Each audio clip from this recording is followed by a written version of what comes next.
여러분 안녕하십니까? 새해가 밝았습니다. 2021년도 권덕이 만난 사람 그 첫 번째 손님은 조이스 박 씨입니다. 에세이스트, 영어 교재 저자, 영어 교육가, 영어 교황사 연수 강사, 대학 강사로 자신을 소개한 조이스 박 씨는 페이스북 팔로워만 14,700여 명에 이르는 파워풀 인플루언서입니다. 오늘 조이스 박 씨를 만나서 그의 삶과 꿈 함께 들어보도록 하겠습니다. 먼저 자기 자신의 소개부터 들어보겠습니다. 큐. Hello everyone, this is Joyce Park. Welcome to the year of 2021. It is a great pleasure to be the first person to be interviewed by Mr. Kwon Dae-woo. 안녕하세요 여러분. 지난 한 해는 코로나로 인해서 어둡고 암울한 그런 골짜기를 지나온 한 해였던 것 같아요. 2021년을 맞아서 제가 첫 번째로 인터뷰를 하는 사람이 된 것 영광이고요. 여러분들 아직도 코로나가 끝나지 않았고 그리고 가야 할 길이 멀지만 그래도 2021년은 작년보다 훨씬 더 나은 한 해가 되리라는 그런 작은 소망들 가지고 또 한 해를 열심히 살아보도록 그렇게 해보도록 할까요? 감사합니다 여러분. 그리고 모두 힘내세요. 안부를 묻고 지난번 만남을 회상하고 서로의 근황을 확인하면서 인터뷰를 시작합니다. 페이스북을 서로 잘 살펴보는 그런 친구 사이인데요. 늘 느끼지만 엄청난 실력가이고 엄청난 필력의 소유자입니다. 최근에 영어 강좌를 하나 개설했는데요. 그 강좌 소개문을 제가 한번 읽어드리겠습니다. 조이스 박을 이해하시는데 아마 많은 도움이 되실 것 같습니다. 여러분, 제가 줌으로 영어 수업을 하면 신청하실까요? 제가 할 수 있는 수업은 리딩을 위한 청킹 영문법입니다. 기존의 영문법을 의미 덩어리로 다시 풀어 헤쳐 정리해서 의미 덩어리들이 문장 속에서 하는 역할을 인지하고 끊어 읽기를 하고 이 집중 읽기가 기반으로 잡힐 때 리딩이 스피드업 되는 과정을 구현하는 그런 수업입니다. 수업은 아이덴티피케이션으로부터 주로 진행합니다. 처음에는 전치사구를 괄호 안에 넣기, 이 전치사구가 어떤 역할을 하는지 식별하기, 이 작업부터 시작해서 주어보와 서술부 구별하기 등등으로 쭉 펼쳐져 나갈 겁니다. 리딩이 자동화되기 전까지 인텐시브 리딩에서 의미 덩어리를 끊어 프로세싱하는 법을 체계화하려고 합니다. 이걸 하기 힘들었던 이유가 읽기에 사용하는 샘플 지문을 확보해야 하는 문제 때문이었는데 방학이고 해서 한번 해보려고 합니다. 한 5회 정도로 해서 주 1회 수업을 열면 들을 분들 계실까 모르겠습니다.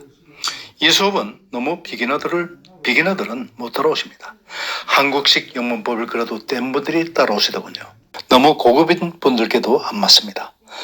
고급인 분들은 가정법의 묘미를 발견하는 그런 수업들이 맞으실 텐데 고급 학습자들은 원래 독학을 해야 하고 그분들은 리딩 클럽 정도 만드시는 것이 가장 좋을 것 같습니다. 영문학 작품이나 원서를 같이 읽는 수업 원하시면 얘기해 주십시오. 그 밖에 다른 아이디어 말씀해 주시면 원하시는 분들 수를 보고 개설해 볼까 합니다. 한 달에 30만 원씩 하는 이 유료 강좌 10명을 모집하려고 하는데 이미 30분이 신청을 하셔서 마감되었다고 합니다. 이것은 이러한 학습 시장이 우리 사회에 분명히 존재하고 조이스 박의 명망과 실력이 어느 정도인지를 웅변으로 말해주는 것이라고 할 수 있겠습니다. 바로 인터뷰로 돌입하겠습니다. 그러면 요즘 학교는 지금 현재 방학 중이시고 일주일에 강의를 얼마나 하세요? 저는 오프라인 대학은 2번인데 오프라인 대학도 코로나 때문에 다 온라인으로 했잖아요. 구글 미트나 줌으로 하고요. 그리고 원래 사이버대 대학 강의하는 곳이 3군데가 있어요. 근데 사이버대는 워낙 시스템이 갖춰져 있고 옛날에 찍은 게 돌아가기 때문에 큰 부담은 없고요.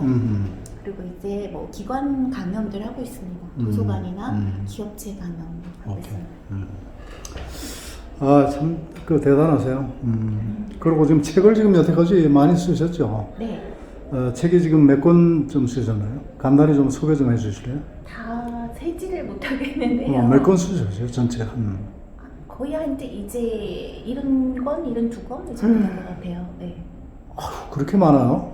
그러니까 동화 전집이 21권짜리가 있고요. 아, 동화 전집이 네, 네. 영어로 된 거?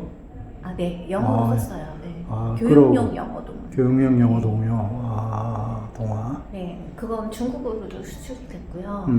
그리고 이제 영어 학습서가 한 이제 10권, 10몇 권 이 정도 되고. 참 대단하다. 영어 합숙서가 그렇게 많아요?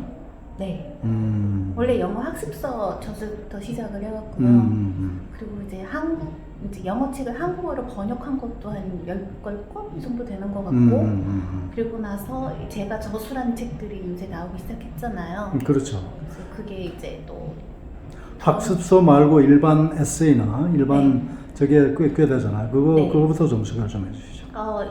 2018년도에 빨간 모자가 하고 싶은 말이라고 해서 기존의 이제 서구 명작 또는 옛날 동화들을 여성주의 관점에서 재해석한 그런 에세이를 썼었고요. 그때 처음 북콘서트 할 때 오셨었죠. 갔었죠. 네네. 그러고 나서 이제 영시 에세이를 하나 내서 내가 사랑한 시옷들이라고 오케이. 해서 2020년 3월 달에 나왔어요. 지금 쓰고 계신 거는? 지금 쓰고 있는 건 빨간머리 앤과 함께하는 영어라고 해서 영어 학습서도 나오고 있고요. 그것도 영어 네, 학습서. 네. 그렇구나. 다음에 나올 책들이 이제 좀 다른 쪽의 에세이들이 좀 나올 것 같아요. 제가 봤을 때는 물론 당연히 영어를 전공하시고 네. 그게 또 업이시기 때문에 그 학습서 내고 이거 다 좋은데 일반적인 필력이 제가 볼 때는 남다르다고 봐요. 글을 아주 정말 진짜 맛깔스럽게 그렇게 짧은 문장도 아니거든요. 상당히 길게 쓰시는데도 그냥 술술 자연스럽게 익히고 또 이 화자의 그 감정 상태라든지 이런 것들이 그대로 전달되는 것이니까 표현력이 내가 볼 땐 뛰어나다고 좀 생각해요. 그래서 제가 전에 저 이영준 국장한테도 내가 소개를 한번 드리고 그랬는데 그 필력은 어디서 나온다고 생각하십니까? 그냥 타고난 건가요? 아니 저 잘 못 쓰는데요. 그냥 책을 많이 읽어서 그런 것 같아요. 얼마나 읽으세요, 책을? 많이 다른 사람들에 비하면 또 그렇게 많이 읽은 것 같진 않은데 어릴 때 되게 많이 읽었어요. 어릴 때. 네. 참 독자량이 많은 것 같아요. 그러니까 글을 저도 좀 써보지만은 그게 이제 간단치가 않거든요. 그죠? 네. 역시 이제 많이 읽어야 더 좋은 글도 나오는 것 같아요. 제가 영어 교육을 하면서 이제 리딩에 대해서 보니까 25세가 되기 전에 많은 책을 깊게 읽는 게 되게 중요하다고 하더라고요. 네. 네. 그거 굉장히 중요한 네. 포인트네요. 그래서 딱 그렇게 읽어야 할 시점들이 있는데 어릴 때 그리고 10대 그리고 이제 20대 초반 이럴 때 다양한 책들을 깊이 읽어보는 경험을 하는 게 굉장히 중요하다고 얘기를 해서 네. 어떻게 보십니까? 제가 볼 땐 그래요. 제가 경험상 이제 저도 이제 유학 비스름한 걸 이제 네. 그 하버드 비즈니스 스쿨 네. 3개월 과정을 갔었어요. 네. 그때 가서 느낀 게, 야, 우리나라 영어 정말 진짜 문제 있다. 평생을, 그러니까 영어를 공부를 중고등학교, 대학교 다 한단 말이에요. 그 다음에 그 당시에는 내 회사에서도 영어를 했는데도 오히려 그 동남아 인도네시아나 또는 베트남 사람보다도 더 내가 볼 때는 못하는 것 같단 말이지. 그 이유가 뭐라고 생각하십니까? 일단 영어와 한국어 사이에 언어 간의 거리가 굉장히 멀어요. 아마 가장 먼 언어들 중에 5손가락 안에 들어갈 거예요. 그게 이제 미국의 어디였더라? 국방성인가에서 뽑은 거기 스파이 양성 같은 걸 하느라고 랭귀지 교육을 제일 먼저 한 데가 사실 국방성이거든요. 거기서 뽑은 가장 배우기 어려운 언어들 리스트가 있어요. 그럼 한국어 들어가거든요, 거기에. 그래서 한국어, 일본어 들어가요. 한국어, 일본어, 러시아어 뭐 이런 식으로 들어가는데 굉장히 일단 언어 간의 거리가 멀다라고 하는 게 첫 번째가 있고요. 두 번째는 그 언어를 배울 때 사실 우리는 너무 지식으로 배우는 거 그게 문제가 있고 한국 사람들의 또 그 마인드셋이 어떤 게 있냐면 나는 언어를 수단으로만 쓸 거야. 나는 한국인이라고 하는 내 고유의 정서나 나의 정체성을 영어식으로 절대로 타협하지 않겠어. 이런 마인드를 가지고 영어를 하시는 분들이 많아요. 근데 사실 언어를 하면 제가 볼 때는 language identity라고 하는 게 있어요. 내가 어떤 언어를 하냐에 따라서 본인의 정체성이 달라진다는 거거든요. 그러니까 이 부분이 좀 되지 않으면 힘들지 않을까? 사실 상대방의 문화나 다른 부분에 대해서 얼마나 열려 있느냐라고 하는 부분이거든요. 근데 이제 한국 분들 중에서는 특히 일본 분들도 그럴 거예요. 물론 언어 간의 거리도 멀고 교육 방법도 틀린 게 많지만 나는 언어는 전적으로 수단으로 사용을 하겠어. 이렇게 생각을 하면 한계가 있는 것 같아요. 근데 사실 내가 한국인다움이라고 하는 게 있는데 이걸 얼마큼 이제 어떻게 보면 그분들 입장에서는 희생을 하고 영어 쪽의 문화도 받아들이겠는가라고 하는 데에서는 사실은 어디서 타협할 것인가라고 하는 문제는 있어요. 근데 여자들 입장에서는 사실 한국에서도 주류가 아니잖아요. 근데 영어도 사실 영어를 하게 돼도 주류가 아니란 말이죠. 그러니까 이 랭귀지 아이덴티티가 오히려 더 이렇게 형성하는 게 좀 더 편해요. 그리고 한국 여성들 중에서 제 주변에 영어 잘하는 여자들 많잖아요. 그럼 그분들한테 이렇게 물어보면 한국어를 하는 나와 영어를 하는 내가 다른데 영어를 하는 내가 더 좋다라는 말을 할 때가 있어요. 이분들이요. 그래서 왜냐 이렇게 물어보면 영어를 하는 애가 좀 더 당당하다는 거예요. 네, 한국어는 공손어법이 굉장히 발달해 있잖아요. 그래서 어디 가서 얘기를 할 때 여자가 말을 너무 또박또박하면 되게 미움을 사잖아요. 그럴 수 있죠. 그렇죠. 물론 뭐 우리나라는 이제 이런 윗사람 아랫사람 이런 게 있고 이제 어르신 뭐 이런 문화가 있어서 남자들도 어르신들 앞에 가면은 말을 너무 또박또박하면 안 되고 약간 말머리를 이렇게 흐려야 되고 뭐뭐 같은데요라고 자기 의견을 돌려서 표시를 해야 되고 그게 예의 바르다고 네, 이제 네, 우리는 그렇죠. 배웠지. 네. 물론 영어권에도 공손화법이 있긴 한데 이제 나이로 인한 위계라든가 이런 건 없잖아요. 그리고 이제 여자니까 또박또박 말한다 이러면 좀 얄미운데 뭐 이런 게 좀 없단 말이죠. 그러니까 그리고 어디 가서 내가 인정을 받으려면 영어로는 정말 또박또박 얘기를 하고 눈 뜨고 상대방 눈을 봐야 되잖아요. 그렇죠. 그러니까 이런 부분에 있어서 내가 좀 더 풀려나는 해방감을 느낀다는 거예요. 그래서 원래 나의 모습이 이런 게 아니었는데 사회에 맞춰서 나를 계속 조그맣게 줄여서 나를 이렇게 영어로 프리젠트하는 거잖아요. 그래서 계속해서 나를 작게 줄여서 프리젠트하는 이런 언어권에서 살다가 영어권에 딱 가면 이거 버리고 나 이제 당당하게 articulate 해도 괜찮아. 이런 게 생기면 되게 해방감을 느껴 이런 게 있거든요. 그래서 그게 랭귀지 아이덴티티예요. 그래서 이제 영어를 잘하는 한국 여성들에게 물어보면 공통적으로 나는 영어 하는 내가 되게 마음에 들어 이런 말을 할 때가 있어요. 근데 이분들 같은 경우 이런 여자들 같은 경우에는 오히려 문화를 받아들이기가 쉽겠죠. 왜냐하면 기존에 이렇게 줄어들었던 자기를 열어주는 통로가 되잖아요. 자, 이제는 뭐 일 얘기는 그렇고 이제 우리의 조이스의 삶. 아들이 잘 있어요? 네, 연애는 열심히 하고 있습니다. 아들이하고의 그 일상적인 어떤 그 시츄에이션을 페이스북에 올리는데 제가 봤을 땐 참 그 뭐랄까 그 생동감이 있고 그 상황이 그저 그려진단 말이에요. 그게 이제 표현력이 뛰어난 거예요. 그리고 그 아들에 대한 엄마의 그 마음이 잘 그 표현된 거예요. 티가 크면서도 지금 아들이가 지금 저 나이가 지금 몇 살이죠? 21. 네. 아이고 벌써 많이 컸다. 그러면 그때 제가 저 라프란드에서 만났을 때 조금 했죠. 이제 다 컸네. 지금 학교 지금 다니네. 네. 몇 학년? 1학년.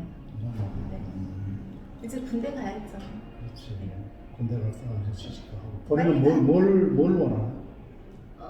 지금 공부 진로요? 지금은 사진 전공하고 있고요. 사진? 네네. 끝나고도 일단 군대 갔다 와서 또 다시 진로를 틀 수도 있는데 그쪽으로 나갈 것 같아요. 미디어 영상 뭐 이런 쪽으로. 그럼 뭐 아들의 그 진로에 대해서는 뭐 어머니로서 뭐 어떤 생각 갖고 계세요? 제가 뭐 꼭 뭐를 해라 이런 거는 없고요. 저는 요새 시대의 아이들이 그 뭐랄까 효도를 한다는 건 음. 그런 것 같아요. 자기가 하고 싶은 일을 확실히 아는 거. 아, 오케이. 그럼 부모는 이제 100억만 해주면 되잖아요. 그게 사실은 쉽지가 않아요. 네. 21살 때. 나이가 60이 돼서도 자기가 뭘 해야 될지를 모르는 사람 많아. 예, 맞아요. 그러니까 그걸 안다는 것은 자기의 정체성을 갖다가 확실히 안다는 얘기고. 아니, 물론 근데 뭐 이제 해보고 실패를 하더라도 이제 그래도 아직 그래도 되는 나이잖아요. 나는 정말 이게 하고 싶다. 그리고 부모한테 와서 나 이거 하고 싶으니까 나를 100억 해달라 이런 좀 했으면 좋겠거든요. 그러기 쉽지 않아. 그러기 쉽지 않아. 저기서는 아마 일찍이 아마 그런 어떤 우리가 보통 통상적으로 얘기하는 철이라 할까? 그게 들었기 때문에 자기 진로에 대해서도 그 당시에 확고한 어떤 생각이 있었던 거 아니, 같아요. 확고하진 않았어요. 어쨌든 자반 열심히는 했잖아. 그런 생각은 했죠. 이제 내가 나한테 더 많은 기회를 만들어주기 위해서 공부를 열심히 하겠구나. 결정을 나중에 하더라도 저도 사실은 아버지가 뭐 일찍 돌아가신 건 일찍이라고 얘기하면 보통 뭐 어릴 때 저는 뭐 아버지 얼굴을 몰라요. 네.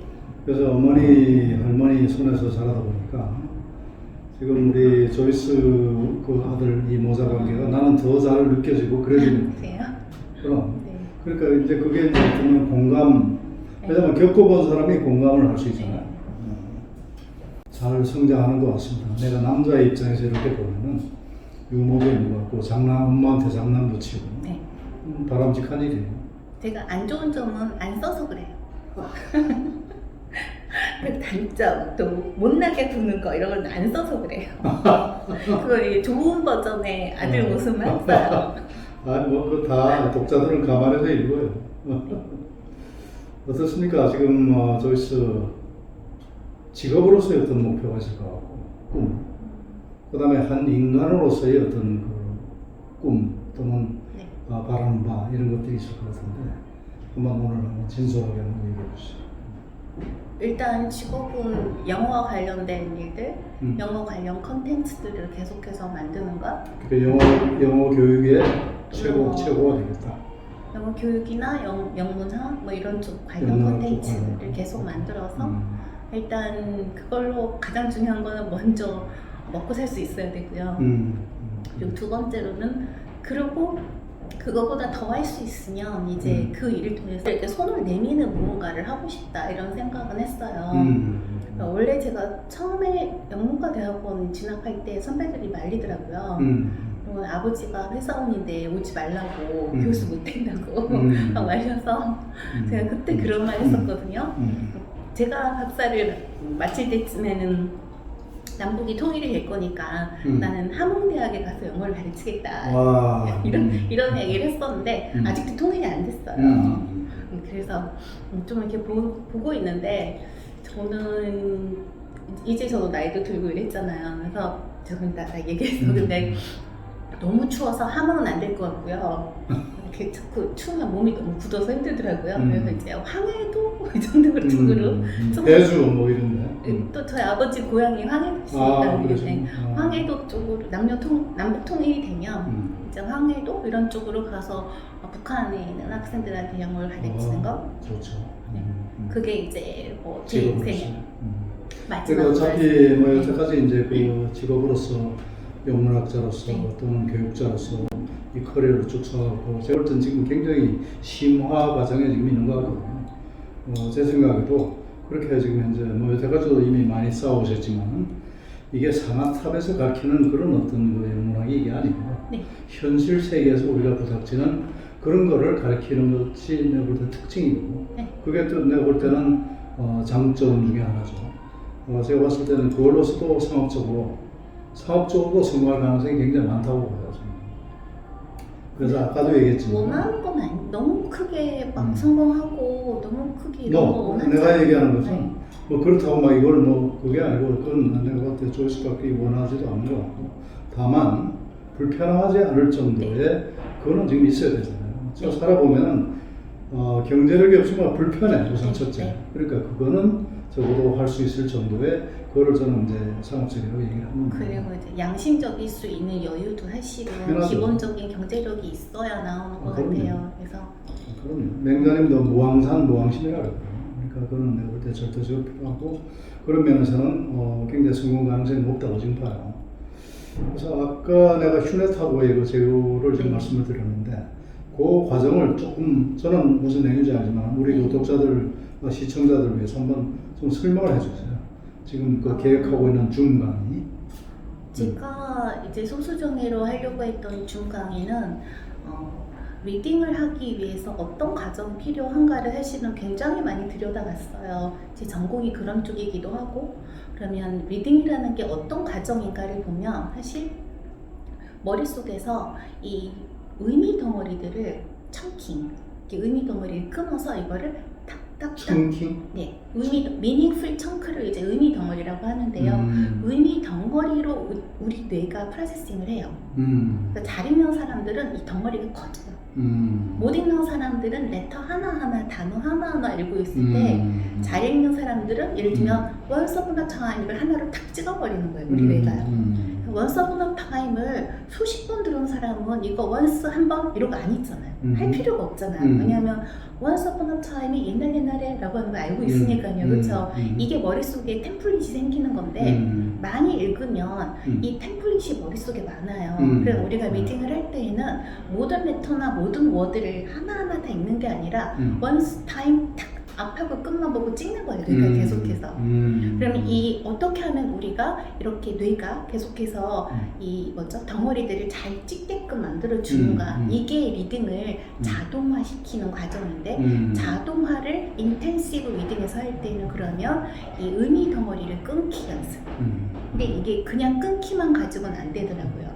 그냥 그 네이티브로 모국어로 이걸 잘할 때는요. 사실 이 메타링귀스틱스가 그러니까 문법 이런 게 필요가 없어요. 어릴 때부터 그냥 이 규칙들이 내재화되면서 내재화된 규칙으로 올라오기 때문에 우리도 한국어 그렇게 하잖아요. 그런데 외국인으로 이거를 명시적으로 꺼내서 할 필요가 있거든요. 짧은 시간에 압축적으로 할 때에는. 그럼 의미 덩어리들의 역할이 뭔지를 알아야 돼요. 사실은요. 저는 문법의 효용은 이거라고 생각을 하거든요. 이 의미 덩어리가 여기서 하는 역할이 뭐지? 이걸 알아야 돼요. 의미는 그냥 따라와야 되는 거고 단어 공부했잖아요. 어휘 공부. 근데 이 덩어리는 대체 무슨 역할을 하는 거지가 파악이 안 되면 영어가 이렇게 늘지를 않더라고요. 그래서 저는 괄호 뚫기 뭐 이런 거 하거든요. 처음에 전치사구만 이렇게 괄호를 넣은 다음에 남은 것들을 추려요. 그런 다음에 이 문장이 어떻게 구성이 되는지를 한번 봐라. 이런 거를 본 상태에서 읽어가는 연습을 하다가 속도가 붙으면 이게 프로세싱하는 속도가 타타타타 늘어난다는 거죠. 제가 그 리딩에 대한 많은 것들을 보고 내린 결론은 그거예요. 그리고 저도 그렇게 리딩을 하고 있고.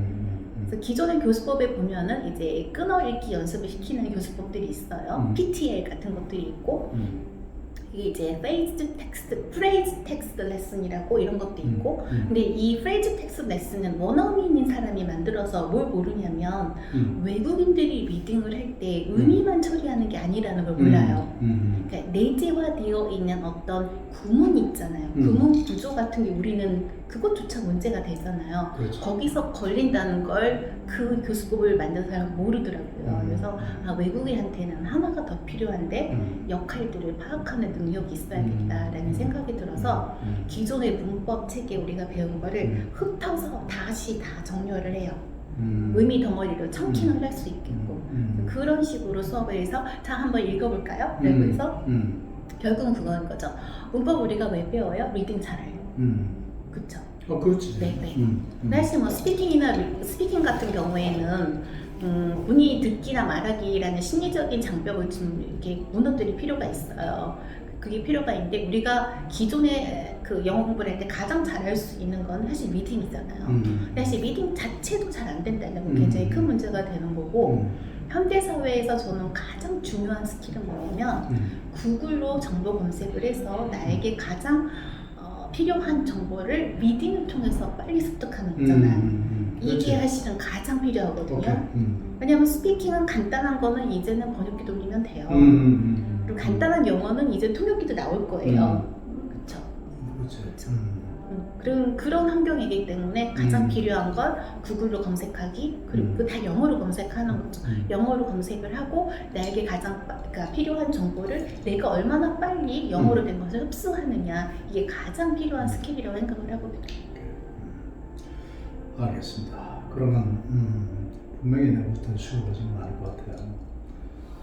그거를 사적으로 한번 해보시고, 네. 그 다음에 그 시장이랄까, 이제 나는 뭐 비즈니스하는 사람, 일단 저변 얼마나 수요가 있는가 한번 보시고, 네.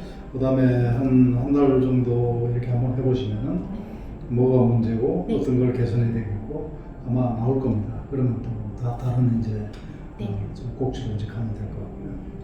얼마 전에 이제 그 자유 최두옥 씨라는 분이 네. 패러데이라는 걸 했어요.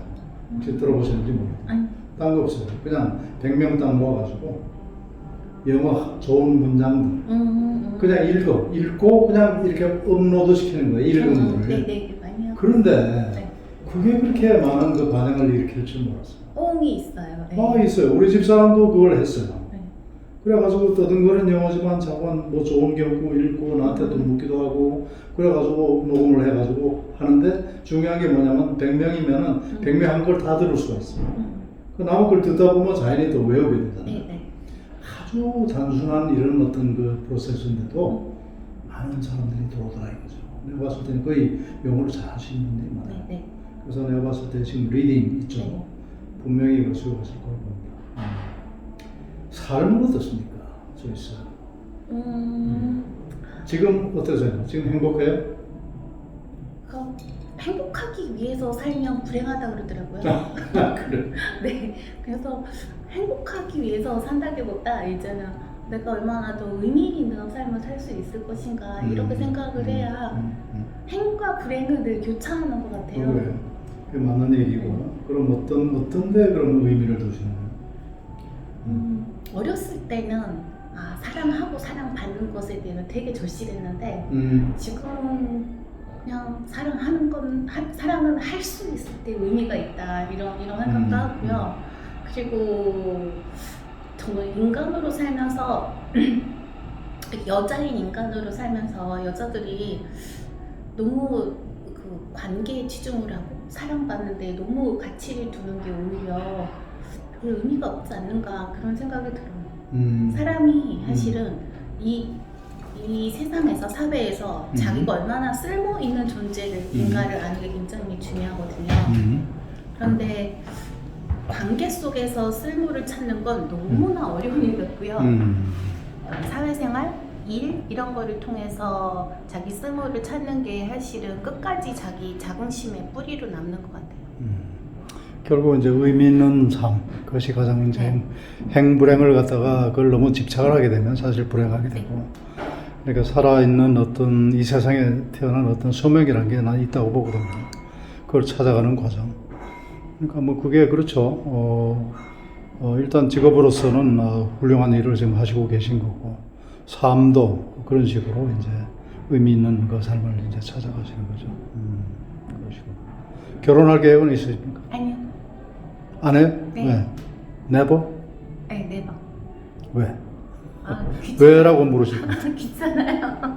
귀찮다? 네. 정답일지도 모르지.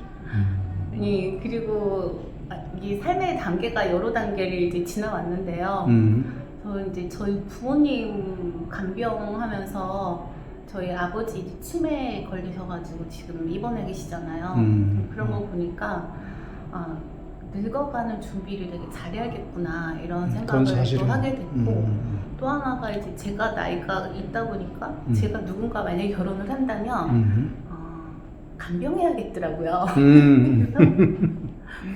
저는 제가 제 돈으로 먹고 살 수 있으면 결혼 안 할 것 같아요. 경제력으로 자립할 수 있으면 저도 뭐 그 부분에 대해서는 한 70% 동의합니다. 왜냐하면 제가 할 일들 노동력만 더 갉아먹어요. 그래서 이제 제 노동력을 누군가를 위해서 내주는 건 아들과 차라리 이제 뭘까요? 다수의 다른 소외된 사람들을 위해서 내가 내준다. 이거는 참 의의가 있잖아요. 그렇죠. 그런 거라면 몰라도 한 사람을 위해서 내가 부름받는 삶을 살 것 같진 않아요. 영어로 말하기나 또는 듣기 같은 것은 AI라든지 또는 구글이라든지 이러한 첨단 기술들이 많이 활용되고 있는 시대입니다. 그러나 영어로 된 문서나 책을 읽고 그것을 정확하게 해석하는 그러한 독해 능력은 아직도 많이 모자란 상태입니다. 조이스 박이 펼쳐가는 리딩의 기술 함께 기대해 보겠습니다. 권대욱TV였습니다. 오늘도 행복한 하루 되십시오. 감사합니다. 하는 사람이 된 것 영광이고요. 여러분들 아직도 코로나가 끝나지 않았고 그리고 가야 할 길이 멀지만 그래도 2021년은 작년보다 훨씬 더 나은 한 해가 되리라는 그런 작은 소망들 가지고 또 한 해를 열심히 살아보도록 그렇게 해보도록 할까요? 감사합니다 여러분. 그리고 모두 힘내세요.